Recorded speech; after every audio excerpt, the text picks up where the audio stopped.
Buenas tardes con todos, con todas. Esperemos que estén tomando estas experiencias nuestras, las exposiciones que me han precedido de la mejor manera y les sea útil para la labor que cada uno y cada una de ustedes realizan como docentes o como directoras de escuelas, de colegios de nuestro país, ¿no? Hemos visto un marco jurídico amplio y si bien es cierto el tema que yo tengo para exponer el día de hoy es violencia sexual e indemnidad y libertad sexual, me he permitido hacer un marco un poquito más amplio porque considero que es importantísimo la labor que ustedes pueden realizar en la lucha contra la violencia sexual.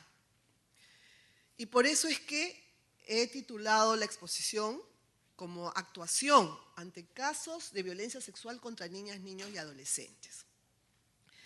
Fíjense que según datos estadísticos, que no todos coinciden porque dependiendo de la fuente varían, siempre van a variar, pero por ejemplo uno que es del Ministerio Público, tenemos al 2015 más de 4.000 casos de violencia sexual cometida contra niños, niñas y adolescentes, o sea, menores de 18 años. Entonces, bien importante este dato. Alrededor de 4.300 y pico varones y el resto niñas y adolescentes. Con lo cual quiere decir que de esas 4.000 menores de 18 años, la gran cantidad de niños y niñas violadas de esa población, que quizás ustedes no se han dado cuenta, están en sus colegios, están en sus aulas. Porque es población que está reportada como violentada sexualmente. Y entonces, qué importante que ustedes en la línea de la prevención o de la protección puedan actuar. Así también me da mucha tristeza tener que mencionarles que según el propio CICEBE que es de ustedes, del Ministerio de Educación, al 2017 figuran alrededor de 1.700 docentes involucrados o condenados en casos de violencia sexual. Lamento tener que decir, pero es una información que desde el Ministerio de Educación se maneja. Entonces vamos a ir un poco por el lado de las obligaciones que tienen, por ejemplo, con la Ley General de Educación. La Ley General de Educación es la número 28.044, que seguramente ustedes conocen mejor que yo. Y hay un artículo específico que habla sobre la figura del director. No quiere decir que esté dejando de lado al resto de docentes, por si acaso, pero vamos a enfocarnos un poquito en el tema del director, que se señala claramente que es la máxima autoridad y el representante legal de la institución educativa, responsable de la gestión de los ámbitos pedagógicos, institucional y administrativo. En este artículo 55 hay una serie de obligaciones que debe asumir el director en ese marco, en esa responsabilidad, en ese ámbito, o sea, pedagógico, institucional y administrativo. Pero lo que ustedes no van a encontrar en ese artículo 55 es lo que dice el Código de los Niños y Adolescentes. Pueden leerlo claramente. Los directores de los centros educativos comunicarán a la autoridad competente los casos de, entre otros, fíjense, reiterada repitencia, reiteradas faltas injustificadas, consumo de sustancias tóxicas, de desamparo y otros casos que impliquen violación de los derechos. Pero lo he resaltado porque es el tema nuestro ahorita. Fíjense, comunicarán a la autoridad competente los casos de inciso A, maltrato físico, psicológico, de acoso, abuso y violencia sexual en agravio de los alumnos. O sea, que aunque la ley de educación, la Ley General de Educación, no lo diga expresamente, hay otras normas legales que rigen en nuestro país, en este caso el Código de los Niños y Adolescentes, que establece concretamente esta obligación. Y esa obligación lo tenemos que llevar como un sello tatuado en la piel. Y ahí hago extensiva la obligación, no solamente a los directores, sino a todos los docentes o las docentes. Ahora, cuando estamos hablando de violencia sexual, ya la doctora Elvira Álvarez hizo una entrada y yo solamente la voy a reafirmar. Cuando hablamos de violencia sexual, tenemos que tener en claro que es una conducta que está sancionada por el Código Penal, que son otras normas, el ámbito penal, que tiene que ver con el sometimiento de la persona por la amenaza o por la fuerza.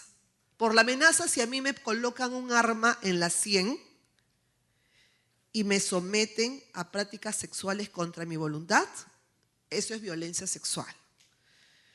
Si me agreden para someterme a prácticas sexuales ajenas a mi voluntad, también y más claramente se ha entendido que está acreditada la violencia sexual.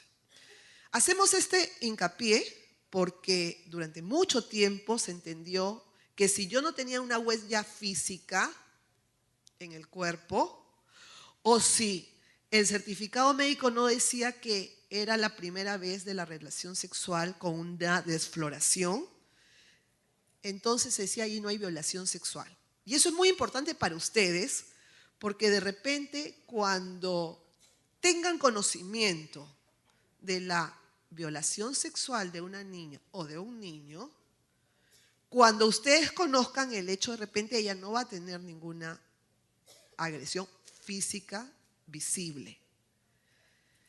Puede haber habido agresión física antes o también la amenaza, pero en ese momento ya no. Entonces ustedes tienen que saber que es amplia la definición, es amplia.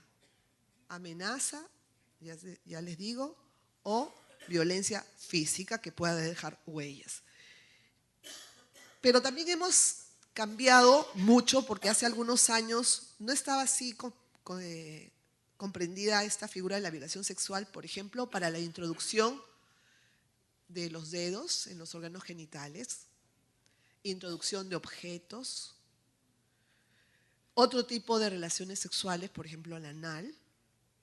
Ahora todo eso es violencia sexual. Si una niñita es obligada, por ejemplo, a tener relaciones sexuales orales con una persona mayor, no, dice, pero no hay una penetración, digamos, en el cuerpo de la niña, en sus órganos genitales, sino en la zona bucal. Pues es una práctica sexual que también cae dentro de lo que es violencia sexual. Entonces hay que estar atento con todas las modalidades que hoy en nuestro país están consideradas como violencia sexual y que si ustedes revisan el Código Penal, está en el artículo 170, ahí está, violencia, grave amenaza, obliga a una persona a tener acceso carnal por vía vaginal, anal, bucal, otros actos análogos introduciendo objetos o partes del cuerpo, a partes del cuerpo por alguna de las dos primeras vías, etcétera, etcétera. Y cuando son mayores de edad dice no menor de 6 ni mayor de 8 años. Esa es la sanción. Pero, fíjense, cuando para la ejecución del delito la persona agresora tenga alguna posición de dominación o cargo que le dé particular autoridad sobre la víctima o, por ejemplo, una relación de parentesco. Estamos ahí en el 170 que se habla de las personas mayores de 18 años, ¿ya? Bueno, incluso ahora ya de 14, ahora luego lo vamos a ver. Tiene una sanción mayor, evidentemente, porque no es un extraño el que está cometiendo el delito, sino alguien, por ejemplo, del entorno familiar, ¿no? Y cuando se trata de niños, niñas y adolescentes, las estadísticas señalan que la gran mayoría, el gran porcentaje de víctimas lo son por parte de miembros del entorno familiar. O sea, que un niño vaya por la calle o una niña vaya por la calle y un extraño la viole, sucede. Por supuesto que sucede. Pero la gran cantidad de casos son dentro del hogar. Entonces, cuando se dan todas esas situaciones, hay circunstancias que llamamos en el derecho penal circunstancias que agravan la situación del agresor y evidentemente circunstancias que agravan el daño de las niñas, de los niños, porque están siendo violentados por aquellas personas que tienen más bien la obligación de protegerlas. Por ejemplo, el padre, el padrastro, el hermano, el conviviente de la madre, etcétera, etcétera. Pero también fíjense, hay una circunstancia agravante, si pueden bajar la mirada, si el autor es docente o auxiliar de educación del centro educativo donde estudia la víctima. Entonces allí también es una circunstancia agravante, porque evidentemente los padres, la madre de familia, mandamos a nuestros hijos a un centro de estudios no solamente para que aprendan o adquieran conocimientos, valores también, sino para que también sean protegidos en ese ámbito. Entonces, cuando el docente resulta ser quien es el agresor, también consideramos que es circunstancia agravante. Aquí más claro, el 173, cuando la víctima es menor de 14 años. Menor de 14 años. Si es menor de 10, el autor tiene una cadena perpetua. Si es menor de 14, entre 10 y 14, la pena es de 30 y va hasta 35 años. Ahora, si el agente tiene cualquier posición, cargo, vínculo familiar sobre la víctima o puede ser que la víctima muera o le afecte gravemente en su salud, también puede ser condenado a cadena perpetua. Aquí nos detenemos un ratito para entender por qué tenemos que proteger a las niñas frente a un caso de abuso sexual. Porque evidentemente ese niño, esa niña están en etapa de desarrollo. Y una etapa de desarrollo, y en su etapa de desarrollo, el tema de su integridad, de su libertad, tienen que ser protegidas, absolutamente. Entonces hay un tema de libertad sexual que cuando se trata de menores de 14 años no le llamamos libertad sexual, sino le llamamos indemnidad sexual. Indemnidad sexual porque se entiende, imaginémonos una niña de 13 años que no puede todavía tener o ejercer la capacidad para decidir su libertad libremente, precisamente por ese estado de desarrollo en el que ella se encuentra o en el que el niño se encuentra. Diferente a una persona mayor de edad que podemos decidir con quién tener relaciones sexuales, cuándo tener relaciones sexuales, la orientación sexual, etcétera, etcétera. Entonces, aquí hay un tema que hace que diferenciemos. ¿Qué bienes protegemos? O en otras palabras, ¿qué derechos protegemos? Si se trata de menores de 14 años, esa incapacidad de determinarse o de autodeterminarse en el tema del ejercicio de su libertad sexual. Y en el caso de las mayores es la libertad sexual. Pero ojo, ahí nomás no quedan las afectaciones cuando se produce una violencia sexual. Cuando se produce una violencia sexual también hay una afectación primera y que tienen ustedes que pensar así, es la dignidad, porque estamos siendo usadas como objetos cuando se nos someten por la fuerza o por la amenaza. Entonces nos convertimos en simplemente un objeto de deseo, un objeto, una cosa que va a ser utilizada en ese plano. Entonces nuestra libertad sexual evidentemente se elimina, pero la dignidad en todos los casos, la dignidad, el derecho a la salud, la integridad, en general la integridad, ¿no? La integridad, porque la integridad de la persona es un todo, es desarrollar bien el aspecto psicológico, físico, orgánico, y cuando se trata de niñas que además son violentadas de manera permanente. La parte orgánica queda destrozada.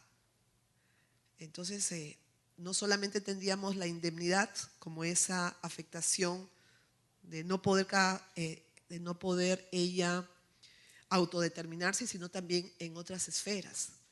Ya mencionaba la doctora Álvarez que cuando hay niñas que son violentadas así reiteradamente, no solamente no pueden controlar los esfínteres por un tema del nerviosismo, sino que ya no pueden controlar los esfínteres.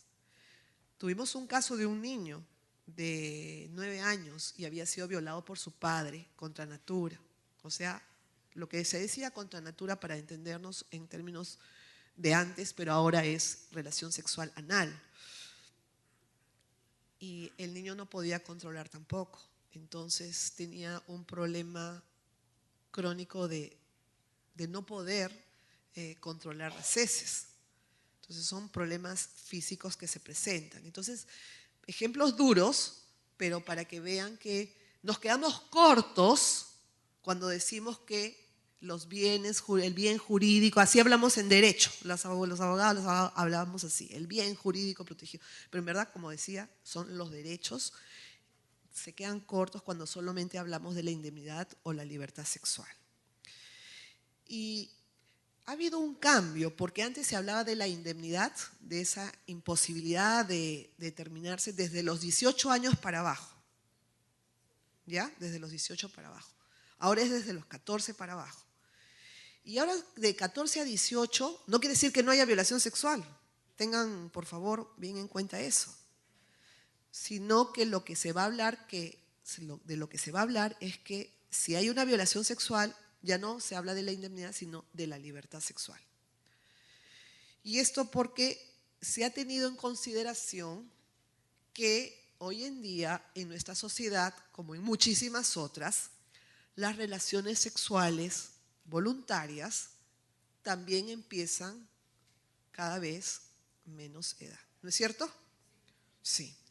Y a veces tenemos un caso de una niña incluso de 13 años, 11 meses, 29 días, que está ahí en el límite, y de pronto tiene relaciones sexuales con un niño que está también en el colegio, ella está en tercero y él está en quinto, y que tiene de repente 18 años porque debido a su situación familiar de desamparo, pues ha repetido varias veces, ¿no? Y es más, la niña tiene un niño producto de esa relación. Entonces, volvamos luego sobre estos casos y cómo los hemos resuelto. Háganme recordar, porque yo tengo una línea estructurada en mis diapositivas, pero cuando empezamos con los casos, mi mente empieza a volar y vienen muchos ejemplos que a ustedes seguramente les puede interesar, ¿no? Entonces, lo que aquí es bueno saber que no quiere decir que no haya violación sexual para menores de 18 años de edad. Porque si es por la fuerza o por la amenaza, así sean entre 14 y 18, también se produce la violación sexual. ¿Ya? Otro ejemplo, a ver, ya me salgo, pero una joven pues que tiene 14 años y está con el profesor, bueno, no vamos a hablar de profesores, vamos a hablar del vecino, ¿ya? El vecino que tiene 38 años, ¿no? Entonces él puede aducir, pero ella ha dado su consentimiento porque ella tiene libertad sexual, porque la libertad va de la mano con el consentimiento, ¿no? Entonces, menudo problema, ¿no? Porque de 14 o 15 con un hombre de 38, 40 años, la situación de sometimiento, de subordinación o de un consentimiento válido prestado en esas circunstancias se torna muy difícil, por no decir casi imposible, ¿no? Por no decir casi imposible.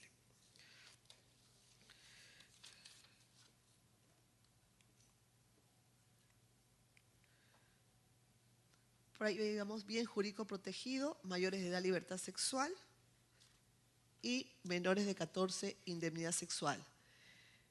¿Y qué es lo que debemos sí recordar de menores de 14 años? es que en principio el consentimiento no es válido.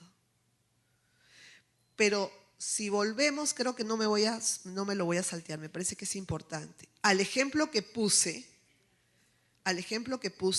hay diferentes opiniones. Dice, si es menores de 14, el consentimiento no va y de todas maneras es violación sexual. Sí, así es en principio. Pero si nosotros como profesores tenemos conocimiento que el presunto agresor es otro alumno del colegio, que suele pasar bastante, tendríamos que de repente no verlo necesariamente como una violación sexual, porque cuando al joven se le pregunta, ¿tú sabías que tener relaciones con una niña menos de 14 años era delito? Él puede contestar, no sabía, porque para mí la violación sexual es siempre por la fuerza. Les comento algo que no se me ha ocurrido, ¿eh? Es lo que me han dicho cuando hemos investigado, hemos juzgado casos de este tipo. Entonces, es bien difícil porque aquí les podría decir que no todos los jueces y las juezas estamos completamente de acuerdo. Porque para mí, en ese caso yo lo tengo que absolver al adolescente. Porque hay una relación, en el supuesto que sea los dos que han tomado la decisión, ¿no? Los dos. Lo tengo que absolver porque ha sido en ese contexto de dos jóvenes, dos adolescentes en colegio. Pero de repente la mayoría de los jueces y las juezas van a decir, si es menos de 14 años, no hay consentimiento, no es válido y se le va a condenar.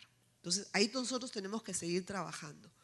Pero ustedes que ven la realidad, seguramente anotarán que eso pasa con mucha frecuencia en los colegios, ¿no? Y que hablar de violación sexual en esos términos dista mucho de aquel caso del padre abusador, ¿no? Que de noche se mete en la cama de la hija. Entonces ahí tenemos que seguir trabajando y les presento la realidad que ustedes viven y también desde la experiencia judicial.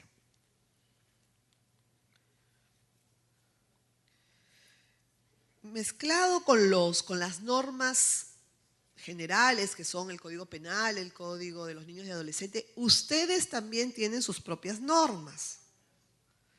Y es importante recordárselas o de repente ustedes las saben muy bien y yo más bien me quedo corta. Pero allí tenemos la Directiva 19-2012 del Minedu, que ha establecido lineamientos para la prevención y protección de las y los estudiantes contra la violencia. Claro está que acá se ha hecho un hincapié. Violencia ejercida por personal de las instituciones educativas, ¿no? Al hablar de violencia, evidentemente se está hablando de muchos otros supuestos. Pero es importante que lo recuerden, porque en estos lineamientos que tienen como objetivo o finalidad establecer orientaciones y procedimientos básicos para el desarrollo de acciones de prevención y protección, ¿no? Están involucrando el compromiso que tienen los educadores para trabajar en esta línea de lucha, o sea, de prevención y protección frente a la violencia de sus propios espacios. Y si bien es cierto, y esto, pues, bueno, así está la directiva que el Ministerio de Educación ha sacado, que señala que es por parte de los educadores, esto nos da pie para los lineamientos que ustedes tienen que tener en cuenta cuando adviertan la violencia sexual cometida contra un alumno o una alumna en sus escuelas, en sus aulas. Y por eso es que acá incluso, fíjense aquí, en la violencia que tienen una definición en los lineamientos sobre violencia sexual. Y tienen algunos supuestos claros de lo que sucede dentro de las escuelas y que de repente la norma penal no ha advertido concretamente. Miren allí, por ejemplo, dice, exhibicionismos, ¿no? Pero dice actos compelidos a realizar en el cuerpo del abusador o de tercera persona, imponer la presencia en situaciones en que la niña o niño se baña o utiliza servicios higiénicos, entre otros, como también la pornografía. O sea, se está colocando en supuestos en los que es posible advertir que podría suscitarse una situación de violencia. Porque también estamos hablando de la violencia sexual como el acto sexual de sometimiento, pero hay otros actos que también tienen que ver con la vulneración de la libertad sexual, como pueden ser el exhibicionismo, los tocamientos indebidos, lo que se llama ofensas contra el pudor, por ejemplo, que supuestamente tiene como objeto que el agresor satisfaga sus instintos, ¿no? Pero sin llegar a una penetración, sin tener ese objetivo. Entonces, aún nuestro Código Penal habla de ofensas contra el pudor, que desde mi punto de vista tenemos que cambiar, porque el pudor es un elemento que no es tangible, es algo que pertenece a cada persona y si la niña es toqueteada y decimos no es violación sexual, es atentado contra el pudor, pero igualmente ha sido vulnerada, ¿no? Entonces, son rezagos todavía que nos quedan en el Código Penal de figuras que terminan siendo válvulas de escape frente a los agresores. Pero volviendo al caso concreto, esa definición la tienen ustedes en sus lineamientos, la definición de violencia sexual. Y que vamos a encontrar en diferentes instrumentos. Ya se habló también sobre la ley de lucha contra la violencia contra la mujer y demás integrantes del núcleo familiar, la ley 30.364. Ahí también hay una definición de violencia sexual. Pero baste con recordarles que ustedes tienen una concreta que hay que armonizar, obviamente, con lo que se señala en el Código Penal. Me da la impresión que esto ha sido una especie de orientación, como el documento de lineamiento, para que ustedes puedan advertir en casos concretos como los que aquí mismo se señalan, ¿no? En esta misma resolución, en los lineamientos, que como digo, puede servir para todo, no solamente para la violación que podría cometer un docente, ¿no? Dice, en el artículo 6.4, dice promover la participación de los y las estudiantes en acciones de campañas que busquen la prevención de la violencia. La prevención de la violencia, o sea, quiere decir que está instando a que los docentes, los directores, me estoy olvidando de mencionar los directores en primer lugar, como política del centro educativo, pues puedan realizar las campañas al interior del colegio, para que adviertan a los niños y las niñas de los peligros frente a lo que podría ser una afectación a su indemnidad sexual o, bueno, a su libertad sexual también si son mayores de 14, como ya hemos referido. Entonces, campañas que de repente no cuestan mucho económicamente ni en tiempo, porque armar una pequeña campaña a nivel del colegio y dirigirla a los propios alumnos y alumnas y con la participación de ellos mismos podría traer grandes resultados en la prevención de la violencia sexual. De repente evitar algo que esté por suceder o lograr que ese niño o esa niña dé su versión cuando se sienta protegida, cuando se sienta que en su colegio hay este interés por su protección. Entonces, esto no cuesta nada, y se lo digo por experiencia propia, porque nosotros como jueces y juezas que incluso tenemos una labor como la de ustedes, muy sacrificada, tomamos tiempo de donde no tenemos a veces para salir en campañas. Diríamos que esta es una especie de una campaña para nosotras, que va más allá de nuestra labor, que está de repente en algunos casos sentaditos debería estar sentaditos en nuestro escritorio revisando nuestro expediente. Pero creemos que esta es una fórmula para lograr que nuestra sociedad cambie. ¿Cómo vamos a lograr si no hacemos un tema de prevención, de sensibilización? Estoy segura que ustedes en este momento están pensando cómo hacer esas campañas. No sé si recuerdan no sé si fue desde el Ministerio de Educación, pero había una campaña, claro, hablar ya por la televisión, eso es hablar ya de otros temas que sí pueden costar, ¿no? Pero recuerdan la campaña Yo sé cuidar mi cuerpo, ¿no? Y fue del Ministerio de Educación, ¿no es cierto? Entonces, igual, lo mismo, reproducir, dentro de alguna clase, tomar unos minutos. Se hacen campañas también. Muy, perfecto. Hay que continuar, porque las fiscalías escolares, ¿ya?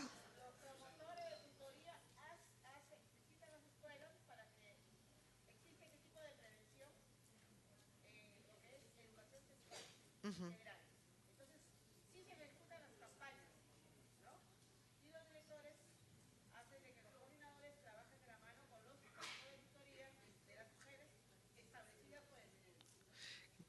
Me parece importantísimo quienes ya lo hacen, y si todos lo hacen, mejor aún, pero nos falta esfuerzos, porque las estadísticas señalan que todavía tenemos más de 4.000 niñas y niños. Un segundito, ¿no? Un segundo, perdón, perdón, por favor, porque le dije a la señorita que ahorita le voy a dar el uso de la palabra. Rompamos la dinámica, no hay problema, porque la idea también es escucharlos, ¿no? Entonces, lo que quiero decirles es que si hacemos los esfuerzos, pues tenemos que seguir, y aún más, porque empecé señalando ese número al 2015 de 4.000 niñas, y que son estadísticas que no se manejan en todas las entidades. ¿Y cuántos docentes? Dijimos, 1.700, ¿no? Entonces, dígame.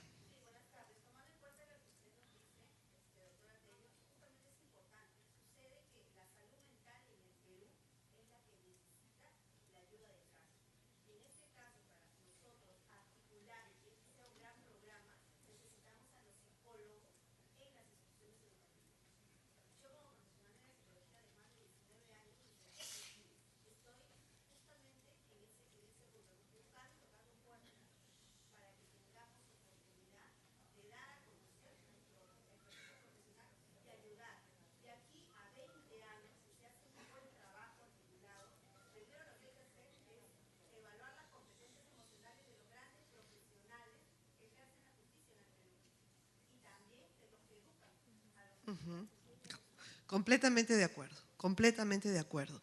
Evidentemente, nuestros esfuerzos a veces se quedan cortos, ¿no? Por ejemplo, aquí nosotros también, a nivel del Poder Judicial, tenemos equipos multidisciplinarios, pero no se dan abasto y tienen que trabajar sin respiro para poder atender todas las cantidades de denuncias de violencia familiar y violencia sexual, que, como ya he dicho, se producen en el seno del hogar, de los hogares, ¿no? O en el entorno cercano, o en el entorno cercano. Entonces, no podemos parar, tenemos que seguir. Y es importante estas campañas que ustedes realizan, no solo hacia quienes van a llegar, sino también para uno mismo.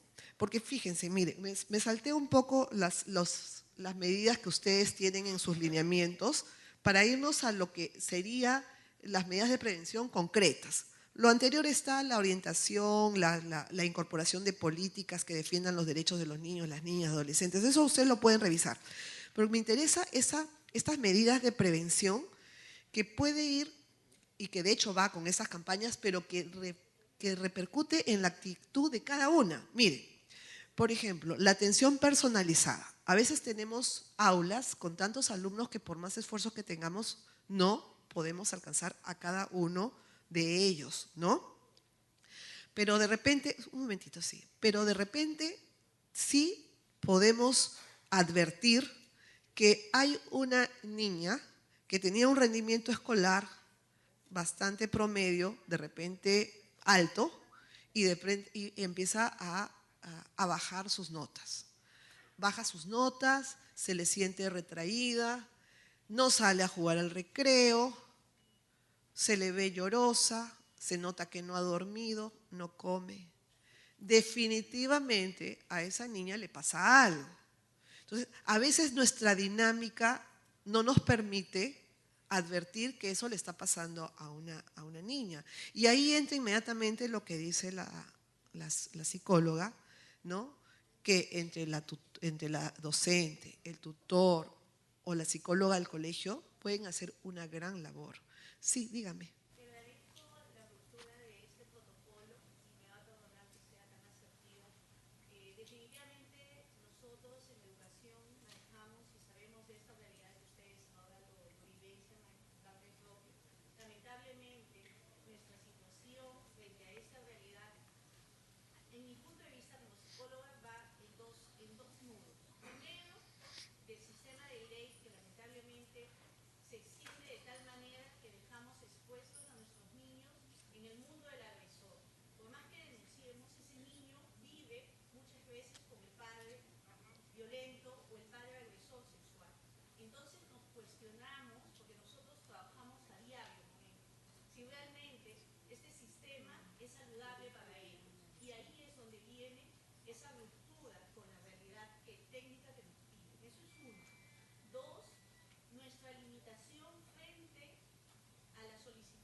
Sí, gracias por la intervención.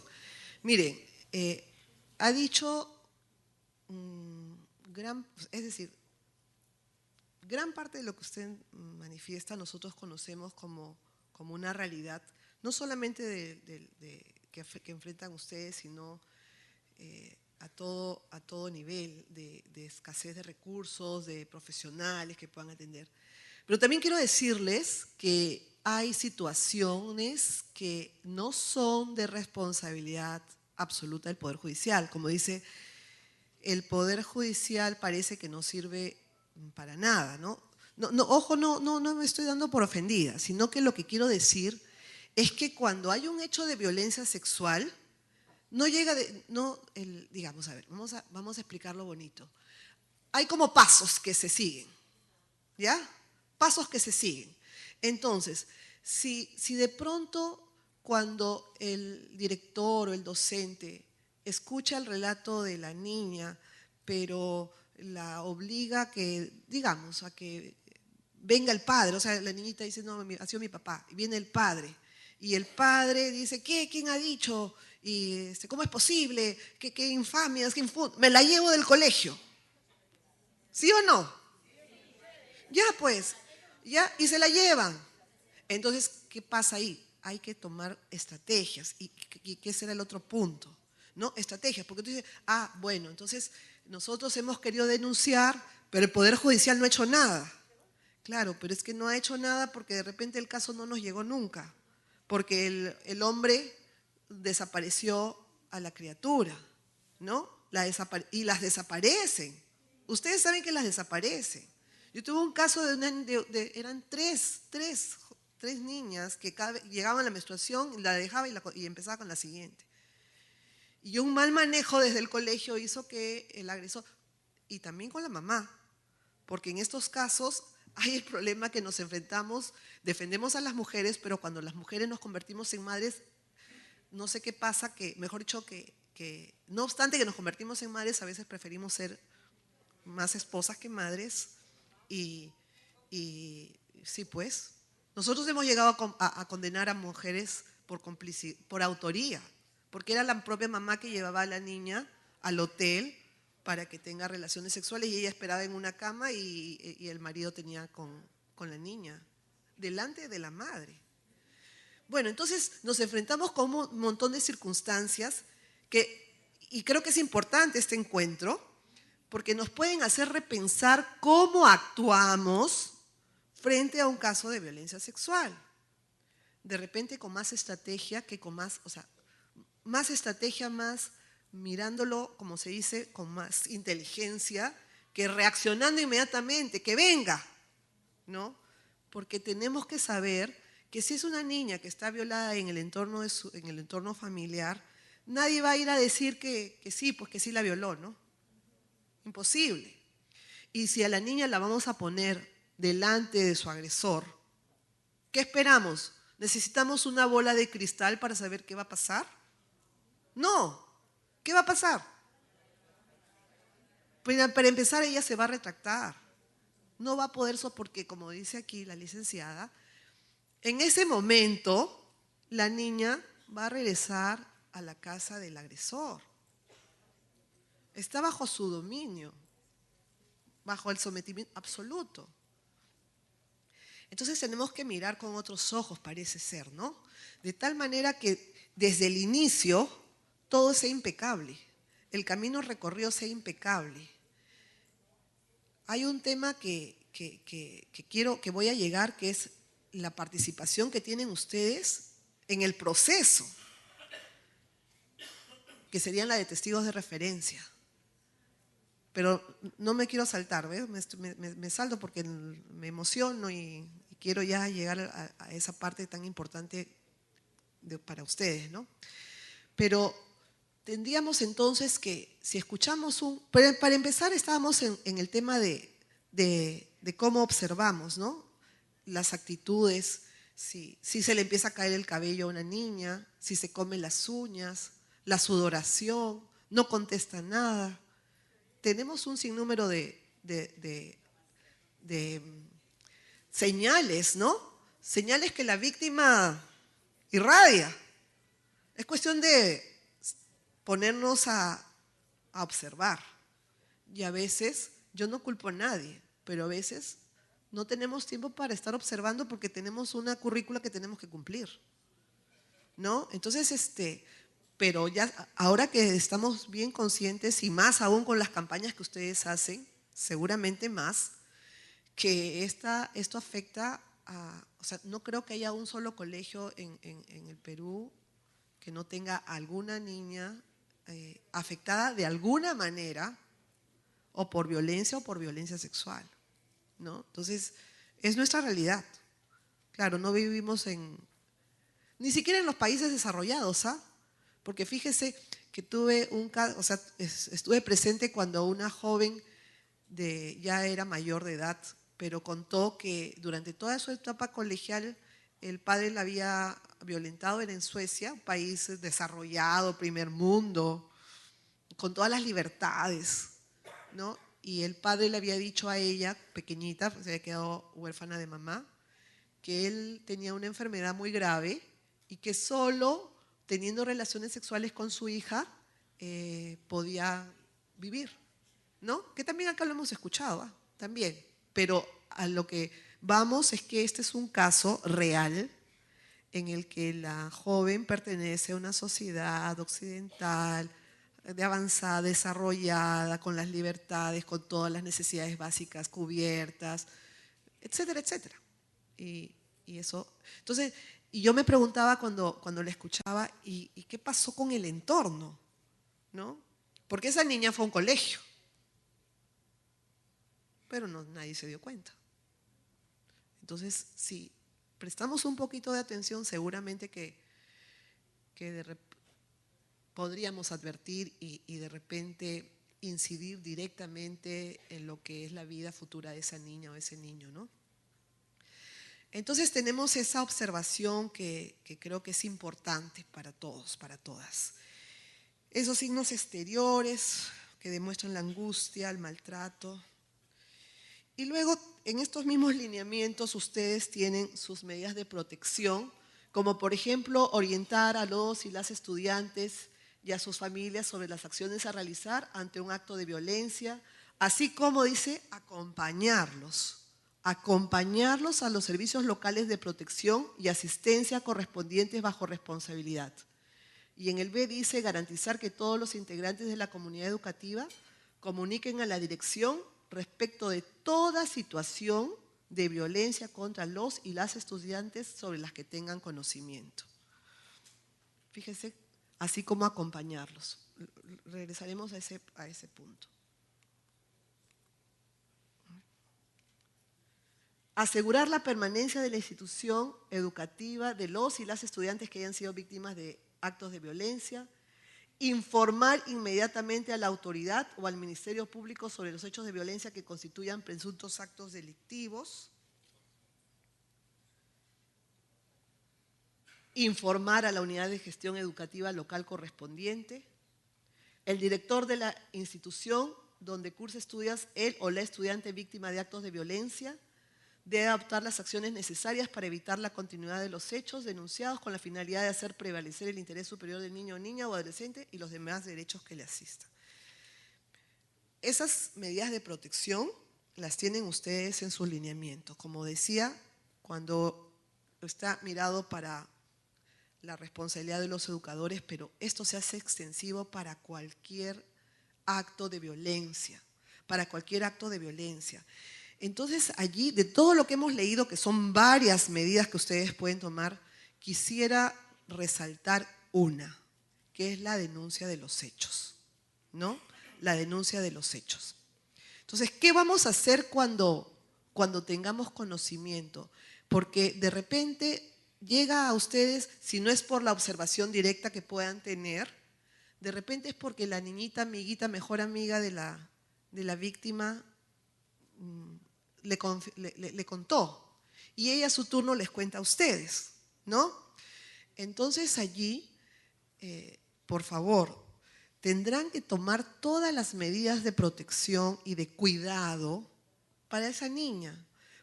Nosotros llamamos en el derecho penal y desde la psicología también la revictimización.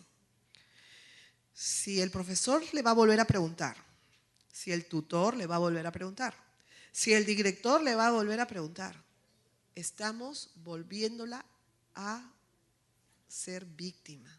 Esa niña vuelve a ser víctima. Y menciono niños porque también hay niños que son violentados, ¿no? Ya hemos visto que eran alrededor de 300, casi 400. Entonces, allí es importante guardar, o sea, es como ponerla dentro de una cajita de cristal y tener ahí toda la información e inmediatamente acudir a las autoridades para que tomen cartas en el asunto.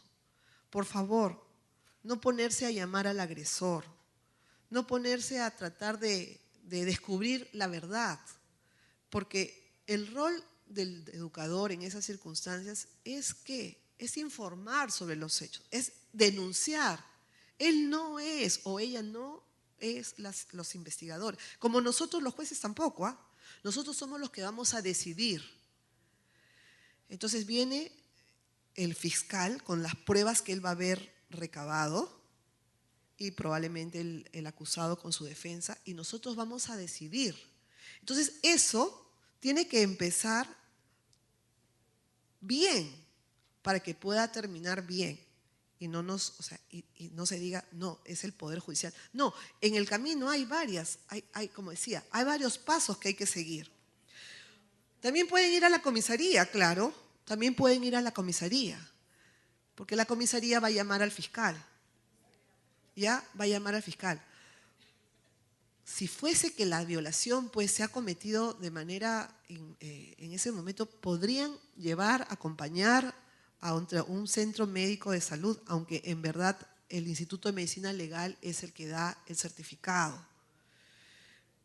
Pero a veces hemos escuchado que dice, ¿cuándo te han violado? Ayer. ¿Ya te bañaste, por ejemplo? O sea, no se tiene que bañar. Cuanto menos se bañe será mejor para poder encontrar no solamente de repente restos de espermatozoides, sino el mismo ADN en el cuerpo de la criatura.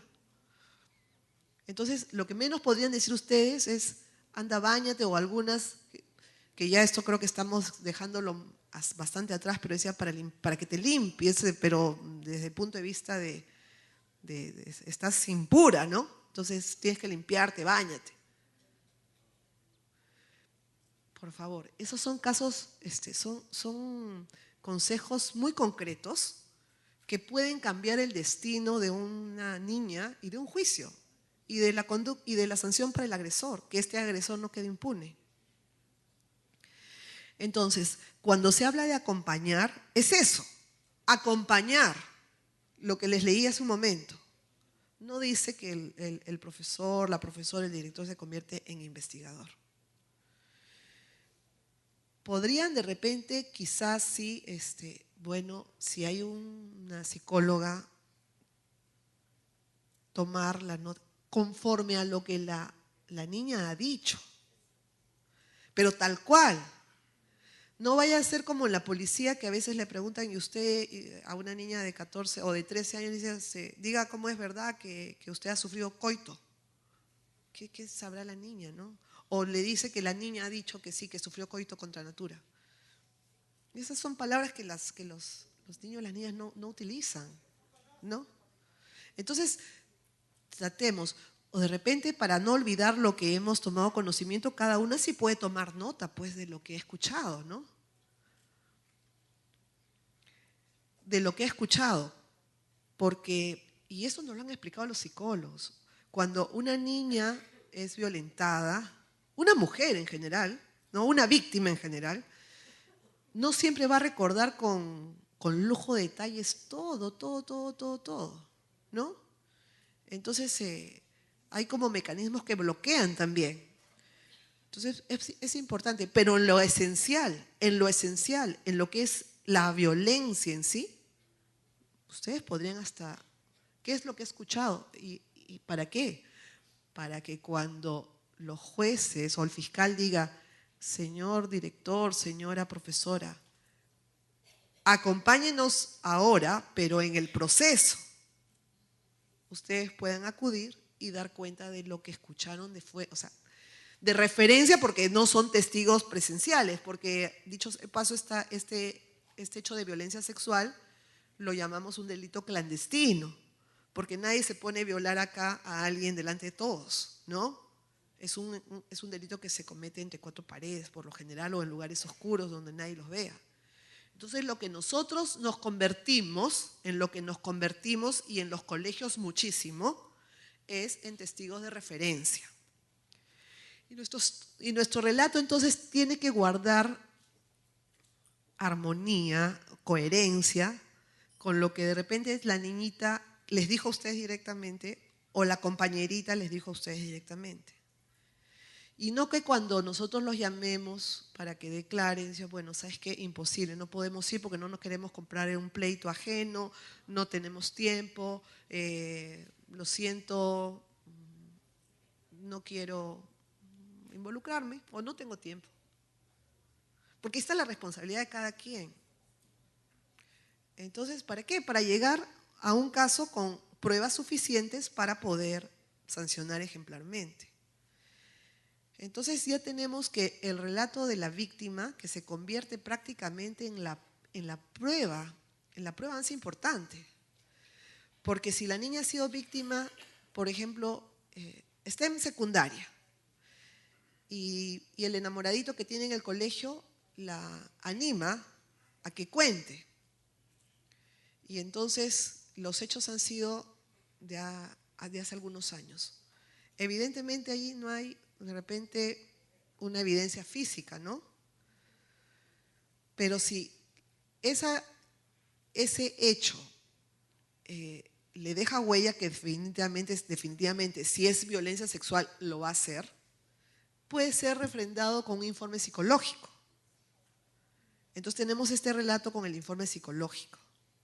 Un testigo de referencia ya nos va armando las pruebas para la condena. Ese relato entonces tiene muchísima fuerza, tiene mucha fuerza. Pero si lo contaminamos en el camino, ya no va a servirnos. Y de repente la propia víctima, al ser interrogada por una, por otra, ya no quiere. Ya no quiere. Y por último se retracta. Nosotros, para darles ánimos a las denuncias, ya hemos trabajado estos aspectos y hemos dicho que si la víctima se retracta de una versión original en la que imputó claramente a la persona y hay algunos otros elementos que permiten saber que esa declaración de la víctima es contundente, nosotros no hacemos caso, y esto sí es a nivel nacional, a la retractación. Y sigue el curso. ¿Ya? Eso es un gran avance que hemos tenido aquí entre los jueces y las juezas. O sea, no se limiten ustedes si de repente tuvieron conocimiento y de pronto se retractó. Dicen, no, ya los jueces no le van a hacer caso. No. Hemos avanzado en ese aspecto, porque no queremos dejar sin sanción a los agresores. ¿Ya? Esto se llama, estos criterios nuevos están dentro de unos documentos que nosotros llamamos acuerdos plenarios. De repente no se lo van a grabar, pero si entran en la página web y ponen acuerdos plenarios sobre valoración de la prueba en delitos sexuales, ese es el 1 del 2011, acuerdo plenario número 1 del 2011. Y ahí van a ver toda la preocupación nuestra por este tipo de hechos. Y cómo ahora valoramos los elementos que incriminan a los agresores. Entonces, ya saben, no contaminar la declaración de la víctima, confidencialidad, procurar aislarla, pero no separarla, por favor. ¿No? Han habido casos de niñas embarazadas que han sido retiradas de los colegios. Ahora ya se ha superado. Se ha superado, por eso he dicho, han habido casos, ¿no? Han habido casos que hemos conocido. Pero ahora esto ya queda claro porque ya tienen ustedes también unos lineamientos. Tienen normas para no retirar del plantel a las niñas, ¿no? Ahí tenemos entonces preparar un informe psicológico, no se puede confrontar a la víctima con el agresor, no se puede retirar y denunciar los hechos en primer lugar, ¿no? Denunciar los hechos, podrían sí acompañar ustedes o alguien que ustedes sepan que efectivamente es de total confianza de la niña, porque estas situaciones, claro está, que se presentan o se ven agudizadas, como ya lo han mencionado ahí también, con el desinterés de las familias, ¿no? Con el desinterés de las familias, hay situación de desprotección familiar, pueden estar los padres, pero hay carencias afectivas, hay ausencia prolongada de los padres, habiendo familia, pero tienen que salir ambos a trabajar hasta altas horas de la noche, no hay control, no hay interés, no hay una protección en casa. hay condiciones de aislamiento, hay niños, niñas con discapacidad que más bien la familia no sabe qué hacer para deshacerse del bulto, ¿no? Las mismas condiciones de hacinamiento, hay viviendas precarias, todos duermen en el mismo cuarto. Y también hay un tema del entorno, ¿no? Del entorno en el cual la niña o el niño se desenvuelve. Entonces, esto para ustedes también tiene que prender, como que prenderse una lucecita, pues. Si tenemos niños o niñas que tienen estas condiciones, no quiere decir que todas las todas las niñas pobres, porque por ser pobres, pues de hecho son violentadas, ¿no? Pero definitivamente hay como condiciones que podrían de hacer que la violencia se presente, y sobre todo si es que tienen conocimiento de que son hogares violentos. Hogares violentos, mínimamente actuar si es que tienen sospecha de un hecho de violencia familiar, o sea, de agresión. Por lo general, las agresiones de un padre a una madre, por ejemplo, empieza con una cachetada y luego va en ascenso. Para el tema del feminicidio, ¿no? Que también puede ser que ustedes, no es el tema de la charla, pero va de la mano. Un hogar violento, ustedes pueden advertir, la madre llega con el ojo morado al colegio y dice, bueno, que se cayó, no dice la verdad. Pero sí ya se puede advertir, pueden informar de esos hechos, pueden tener un rol muy, pero muy activo en el tema de la prevención, de la protección.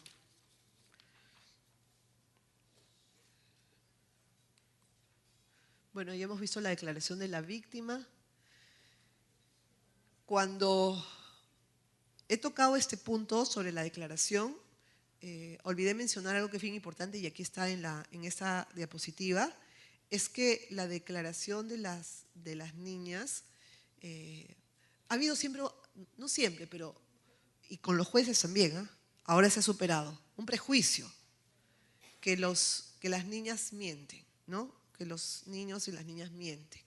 Y sobre esa base hubieron muchísimas sentencias, así al igual que ustedes, que yo les anoto situaciones que han pasado, nosotros también, porque hemos cambiado, hemos mejorado, la administración de justicia se ha vuelto más óptima.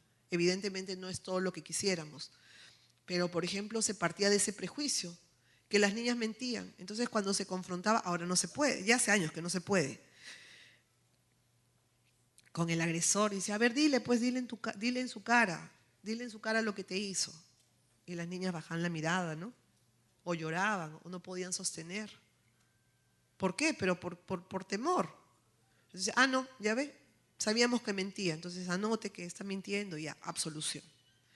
Entonces, yo creo que no está de más recordar que es un prejuicio que debe ser desterrado. Así como viene siendo desterrado en la administración de justicia, tiene que ser desterrado a nivel de la sociedad, de la comunidad, ¿no? Y menos en su condición de tutores que pudieran darse cuenta que efectivamente, ¿no? Por las condiciones que presenta, por las señales que da ella, por la versión que ya brindó, preguntarse cuál sería el motivo que la tiene que llevar a mentir en ese aspecto tan delicado. Porque tiene que someterse a un montón de pruebas, ¿no? Entonces, pensar eso para que ustedes también destierren. No decimos que alguna vez alguien pueda mentir, por supuesto, pero no partir de esa premisa. O sea, no se puede permitir que partamos de la premisa de que esa niña que está denunciando un hecho de violencia sexual está mintiendo. Eso ustedes se lo dejan a las autoridades que investiguen.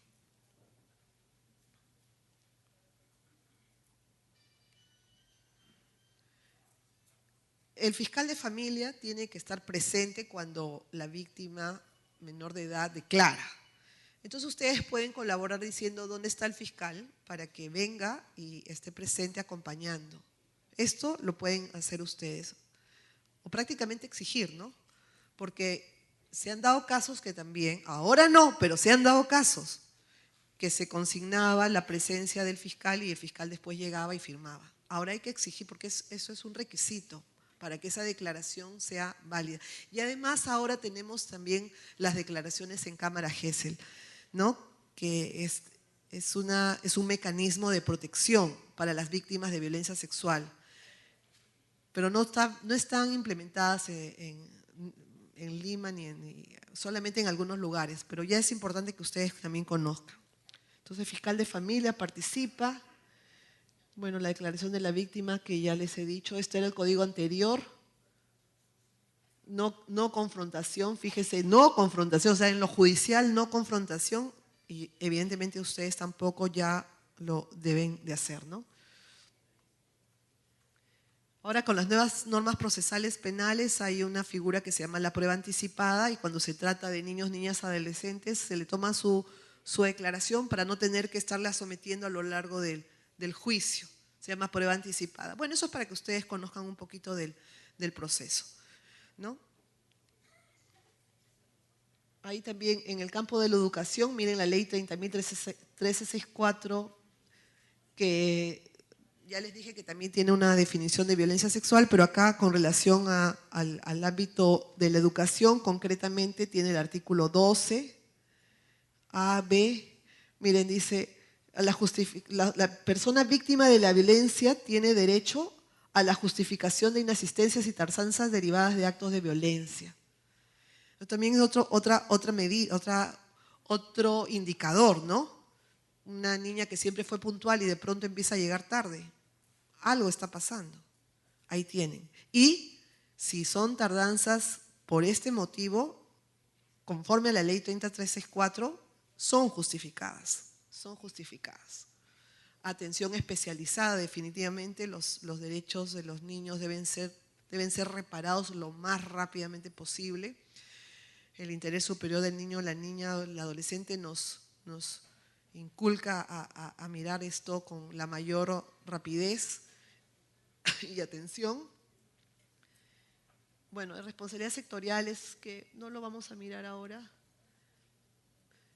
Para que ustedes también sepan, además de la declaración de la víctima, puede haber un certificado médico, físico, puede haber un informe psicológico, testigos que podrían haber visto el hecho, y aquí donde estarían ustedes, testigos de referencia, directores, profesores, tutores, compañeros de víctima, la psicóloga en el colegio. Entonces ya saben ustedes que serían testigos de referencia. Acá los lineamientos para la implementación de la Estrategia Nacional contra la Violencia Escolar, esto casi va más por el lado del bullying, ¿no? Pero también encontré algunos temas interesantes, y sobre todo esto, el tener que registrar el hecho de violencia en esta base del CICB, que lo tienen como obligación, ¿no? Lo tienen como obligación. De tal manera que los docentes pues involucrados no puedan ser reintegrados, o sea, involucrados y sancionados, estamos hablando, ¿no? No deban ser reintegrados. Hemos tenido hoy día un caso de un profesor que estuvo involucrado en un hecho de violencia sexual y pedía pues su reincorporación al trabajo. Pero esto, ¿cómo podríamos volver a confiar? O sea, es un tema muy, muy delicado, es un tema muy delicado. Bueno, hay este registro. Y el Ministerio de Educación, dicho sea de paso, nos ha pedido como Poder Judicial y como Comisión que trabajemos la implementación de un sistema informático en la Corte, en todas las instancias, para que nosotros también reportemos los casos de docentes involucrados y sancionados por hechos de violencia sexual. Y esto el Ministerio de Educación nos lo ha pedido a nosotros. Hay un reglamento de la ley, ahí también hay funciones del equipo de responsable de la convivencia democrática. Creo que vamos a ir terminando. Esas son normas que yo les he traído, pero básicamente para que ustedes refresquen, ¿no? Y lo último quizás, bueno, ahí estaba el CICB, lo que les dije, la información estadística. Miren, Perdón, yo dije 1.700, ¿no? Es 1.477. 1.477 total de casos reportados. Fuente, sí se ve a nivel nacional, del 15 de septiembre de 2013 al 30 de abril de 2017. Por ahí habían unas preguntas que no les di el uso de la palabra. ¿Alguien por allí? ¿Alguien levantó la mano? Sí, un segundo, primero fue por allá. ¿Alguien? ¿Sí? Sí.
Ya. El, el hecho que plantea es complejo, el primer caso, porque sucede muchísimo. O sea, incluso ya mayores de edad. Pero quiero contarles un caso extremo. Era un joven que mandaba cartas a un hermano, hombre, ¿ah? Y le escribía a su hermano y le contaba que se quería suicidar porque no podía olvidar que su padre lo había violado durante 10 años cuando era pequeño. Y efectivamente se quiso suicidar. Entonces el hermano presentó esas cartas al proceso y pidió que se le haga un informe psicológico, porque además el joven, que tenía 30 y tantos años, no quería hacer ningún tipo de denuncia, pero en la carta estaba bien clara, porque eran cartas que iban y venían, ¿no? Y se le hizo el informe psicológico y ahí arrojó todito el trauma postraumático producto de la violación sexual por parte del padre, y lo condenamos, ¿no? Entonces, no quiere decir que no se pueda. Es difícil, es difícil. Una evaluación psicológica bien fundamentada sería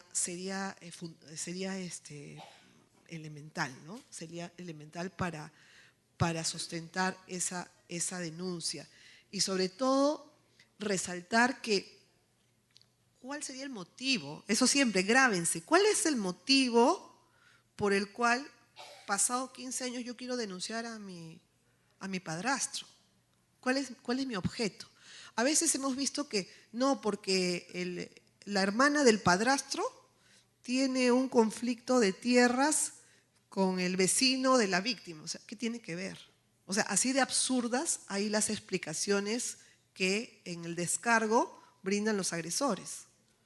Entonces, a veces son niñas y hablan de tierras que las niñas no tienen ni la menor idea. O sea, hay que trabajar eso. ¿Cuál es el objetivo? ¿Por qué motivo? ¿Cuál sería el interés?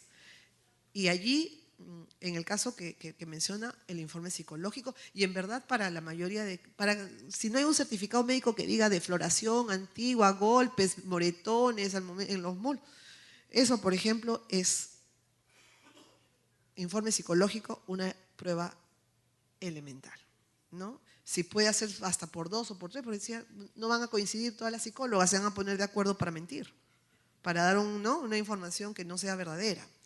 Y con relación a lo segundo, los procesos duran en nuestro país, sí. Y también tiene que ver con la cantidad de casos frente a los pocos recursos humanos que tienen que intervenir. Entonces, pero es importante, por ejemplo, que también ustedes sepan que se puede pedir medidas de protección. Entonces, amparándose en la ley 30364, se puede pedir un retiro del hogar, que no se acerque, el ingreso de repente a una casa refugio. Ahora hay la posibilidad de hacerlo. Y digamos que no estamos en el país de las maravillas y las casas refugio no están en cada cuadra, pero por lo menos exigir, ¿no? O el retiro del hogar. el retiro del hogar, eso pueden grabárselo, que se exija el retiro, decirle a la persona que va a acompañar, pídele el retiro del hogar, aplica la ley 30364, porque ya casi, o sea, está muy, muy difundida, pero de repente por ahí hay alguna autoridad que no sepa. Entonces ese sería un punto. Voy a ir con una pregunta aquí, otra para acá y otra para acá. ¿O qué les parece si para que todos participen, que sean concretos? Las escucho, hago una ronda, ¿ya? Y les contesto a todas, ¿sí? Sí. Doctora, ya no ha participado. Un segundito porque me pidieron acá primero la palabra. Todas van a hablar, pero concretos, ¿sí?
Sí. ¿Otra pregunta aquí? ¿La pregunta?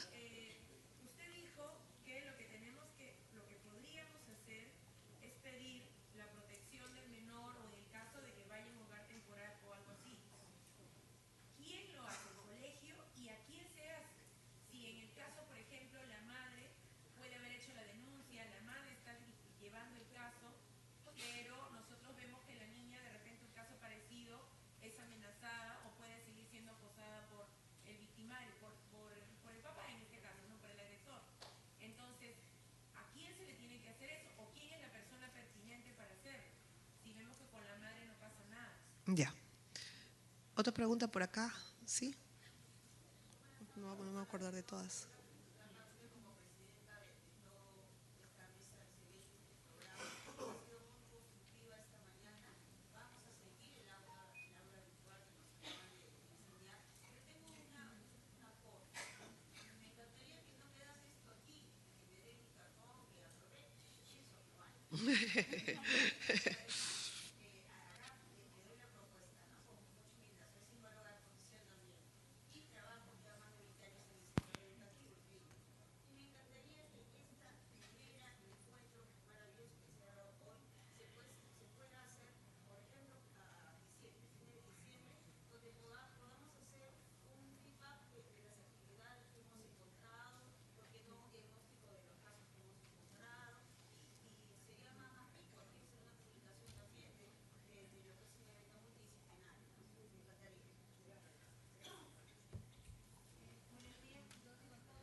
iniciamos el proceso en este caso, ¿no? Ese es mi punto de procedimiento que, dado el caso, quisiera preguntar en este momento. La otra situación es como dice el Papa Soy yo misma. actual Francisco, a la educación se le quiere tirar las papas calientes de todo. Y si es muy interesante reunión con todo cooperación esto, a las 2:30. ¿cómo hacemos Falta una señora que para hacer va a el clausurar la seguimiento? mañana. ¿Quién va a clausurar? Si no hay La una señorita que norma está al costado, el director donde de obligue al convivencia. Estado Ya, me voy a la cooperación. para que nos atribuya recursos para poder atender a los menores. Porque las palabras de los padres son: no tengo dinero, no tengo dinero y no tengo dinero. Y todo es gratuito. Gracias. Aquí, dos.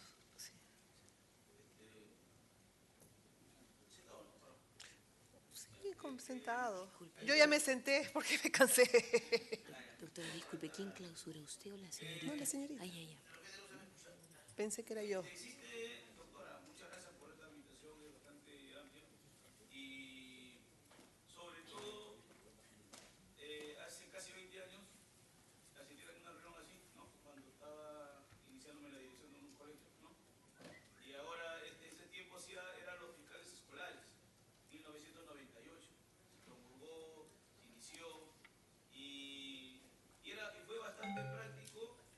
Y esas generaciones de alumnos creo que son los que ahora están impulsando nuevas formas contra la violencia escolar, contra la violencia, ya que eran partícipes de, como esos tiempos eran alumnos, ahora ya serán grandes profesionales, de cómo tenían que ver la tendencia de cómo va avanzando las sociedades y cómo se va manifestando en diversas esferas con la globalización, ya que los medios es un poder más, entre comillas, del Estado que nos evita mejores aprendizajes para ellos.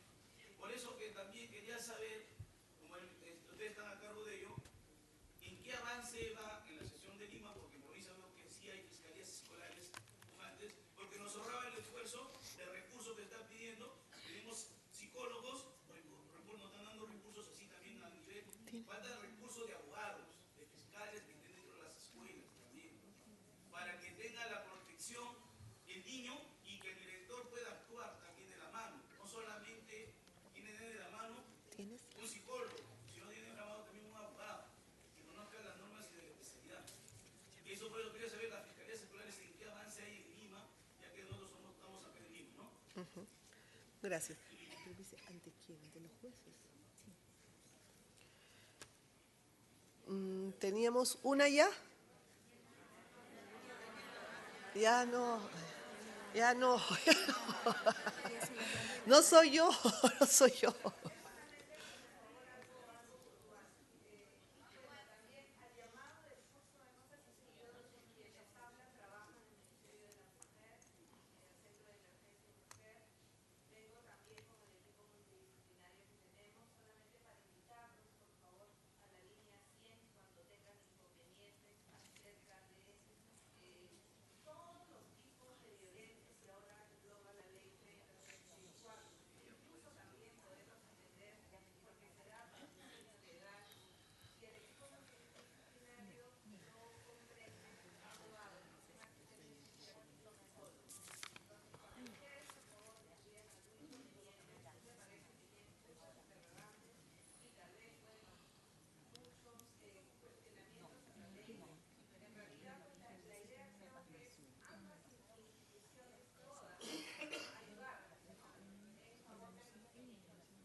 Muy bien. Bueno, hemos escuchado varias preguntas, se han compartido varias experiencias y de repente no voy a poder contestar todas. Voy a tratar de dar una respuesta global Y empezar por la participación de la última doctora del Ministerio de la Mujer en cuanto estamos hoy en día mucho más articulados y más aún que todos somos parte del Estado, ¿no? Entonces, debemos, como quien dice en términos criollos, echar mano de esos recursos y esas posibilidades que hoy en día tenemos de poder trabajar de manera coordinada. Entonces, el Ministerio Público, o sea, los fiscales, con la policía, el Ministerio de la Mujer, el Poder Judicial, estamos tratando de apoyarnos mutuamente porque todos apuntamos ¿hacia dónde? Hacia la misma dirección. Y con lo que ustedes han manifestado igual, o sea, queremos que pare la violencia contra los niños, contra las niñas y adolescentes. Y queremos hacer lo mejor que esté en nuestras manos. Ahora, las medidas de protección pueden acudir donde el juez de familia. El juez de familia para indicar que hay un tema de violencia sexual y exponerle los hechos y el juez o la jueza va a dictar medidas de protección. Allí tenemos como herramienta la 30364. Luego, en esa línea, como señalo, de coordinaciones interinstitucionales, no debemos dejar de lado, lamentablemente, por supuesto, y con la confidencialidad y reserva del caso de la identidad de la niña, pero ustedes pueden acudir también a los medios de prensa. Hoy en día, cualquier situación en la que se exponga un caso y no se pueda conseguir de repente con rapidez, bueno, no debería decir esto porque eso en parte va en contra de los propios jueces, pero también es una forma de lograr que se avance. Ahora, el retardo, sí, no lo voy a poder negar. El retardo es una consecuencia de la cantidad de causas que existen en nuestro país, hacia donde apuntamos, a que cada día haya menos, ¿no? Ese es el interés. Y con la ley 30364, el nivel de carga a nivel de los juzgados se ha quintuplicado. O sea, una jueza, para que ustedes sepan, ve más de 1000 causas, si no son ya cerca de 2000, creo. ¿No? Entonces, un juez, uno, ve 2000 causas, como si ustedes tuvieran que corregir 2000 exámenes a la vez. O sea, imagínense. O un hospital de salud, que hayan 2000 pacientes haciendo cola. Lamentablemente, pacientes en emergencia podrían morir. Eso es lo que nos pasa. No porque tengamos desinterés o porque de repente las mismas normas estén más, no, es que es la cantidad. Pero eso tampoco es evidentemente una justificación, pero para que ustedes conozcan, ustedes tienen que saber cuál es la realidad también nuestra. Entonces tenemos, ya digo, tenemos objetivos comunes.